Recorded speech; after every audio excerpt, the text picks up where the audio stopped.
Pemirsa, tanggal 1 Mei ini diperingati sebagai Hari Buruh Sedunia atau yang lebih dikenal dengan May Day. Di tengah peringatan May Day, permasalahan ketenagakerjaan seperti pemutusan hubungan kerja sepihak ternyata masih mewarnai hubungan industrial di Kota Denpasar.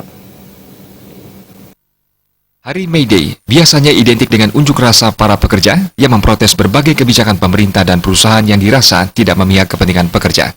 Berbagai masalah ketenagakerjaan atau hubungan industrial masih banyak ditemui di berbagai tempat, termasuk Kota Denpasar. Di ibu kota Provinsi Bali ini, masalah ketenagakerjaan seperti pemutusan hubungan kerja sepihak masih mewarnai hubungan industrial belakangan ini. Kepala Dinas Tenaga Kerja dan Sertifikasi Kompetensi Kota Denpasar, Gusti Agung Anom Suradi mengatakan, secara umum kondisi hubungan industrial di Kota Denpasar termasuk cukup kondusif. Hal ini terwujud berkat kerjasama apik tripartit antara pemerintah, pengusaha, dan pekerja. Meski begitu, masalah ketenagakerjaan tetap ada. Kasus pemutusan hubungan sepihak masih menjadi kasus menonjol yang ditangani Dinas Nakar Kota Denpasar. Tercatat ada 24 kasus yang sedang ditangani, dan 18 diantaranya telah berhasil diselesaikan dengan cara mediasi. Sisanya, 6 kasus harus berlanjut ke pengadilan hubungan industrial. Kalau pemicu masalah perselisihan, ya kayak kemarin 2017 kemarin kita menghadapi 24 kasus laporan kepada kami.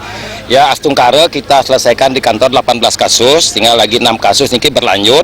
Ya itu sah-sah saja berlanjut kan, karena sudah kita mediasi selama 2 kali di kantor, tentu juga ada yang belum puas. Kami persilahkan ke peradilan hubungan industrial, itu jalan terakhir.